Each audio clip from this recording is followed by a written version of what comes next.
China's Pacific missile test and maritime patrols raise regional tensions.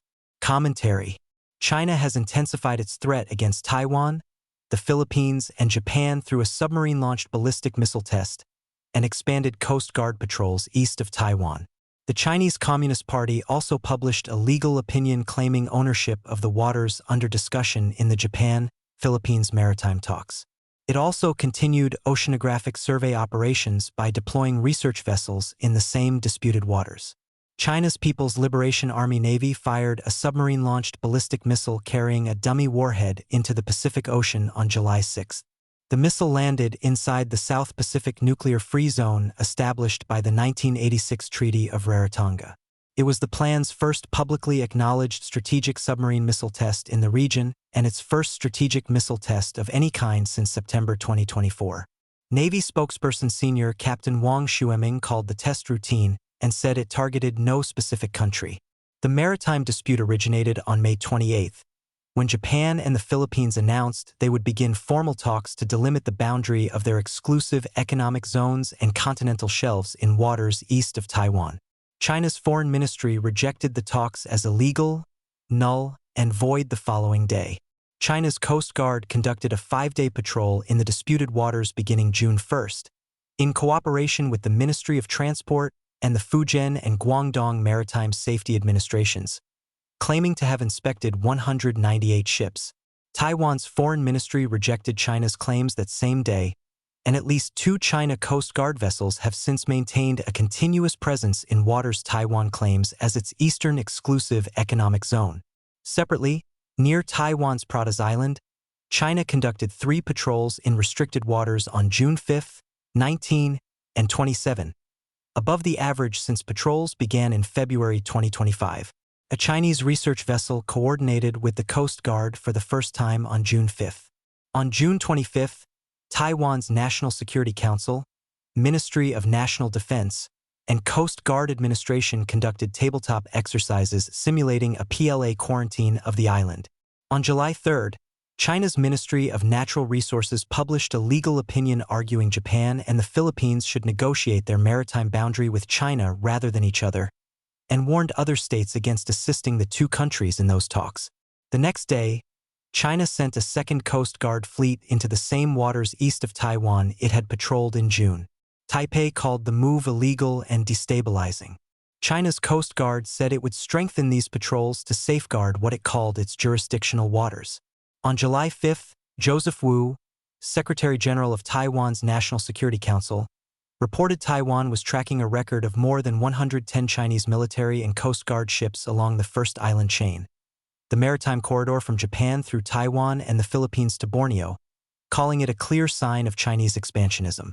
Analysts at the Institute for the Study of War assess that the CCP is using the Japan-Philippines dispute as a pretext to normalize a permanent paramilitary presence in these waters, separate from its existing patrol patterns near Kinmen and Pratas Island. They further assess that the boarding and inspection procedures currently in place would apply directly to a future blockade of Taiwan. China has also deployed research vessels to the same area in recent months.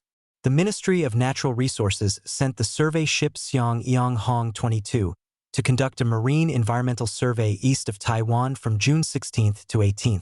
Taiwan's Coast Guard expelled the vessel from restricted waters off Sueo on June 19 after tracking it operating off Taiwan's east and south coasts for more than a week.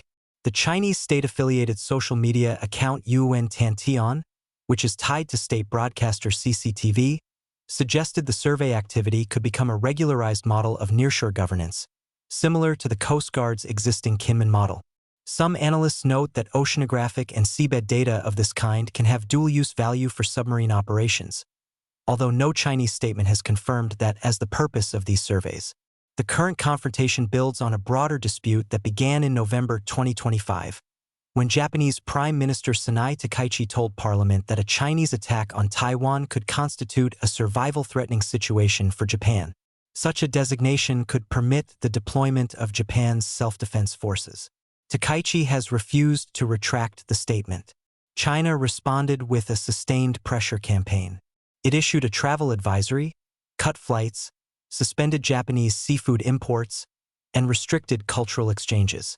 On January 6, China banned dual-use exports to Japan, including rare earths and advanced electronics.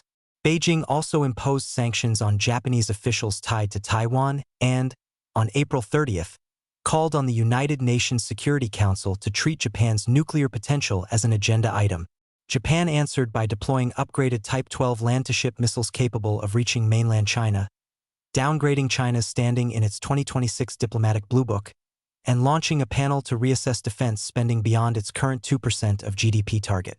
On July 1st, Takaichi traveled to India for talks with Prime Minister Narendra Modi on economic security and strategic cooperation, in what analysts describe as an effort to build a coalition of nations concerned about China's regional influence. These developments carry direct implications for the United States, which maintains treaty obligations to Japan and the Philippines and has warned against unilateral changes to the status quo across the Taiwan Strait. Earlier this year, the United States completed the final delivery of its order of 122 M1A2T Abrams tanks to Taiwan, while Taiwan's first F-16 Block 70 fighter delivery is expected as early as September. On June 8, the House Foreign Affairs Committee advanced the Porcupine Act, which shortens the congressional review period for arms sales to Taiwan from the standard timeline to 15 days and raises the monetary threshold that triggers review, aiming to accelerate future weapons deliveries. The United States also conducted this month's biennial Rim of the Pacific exercise, known as RIMPAC, with 30 participating nations. The Philippine Coast Guard joined for the first time, while South Korea served as Maritime Component Commander for the first time. During a July 6 State Department briefing, reporters linked those milestones to ongoing Chinese maritime pressure on the Philippines.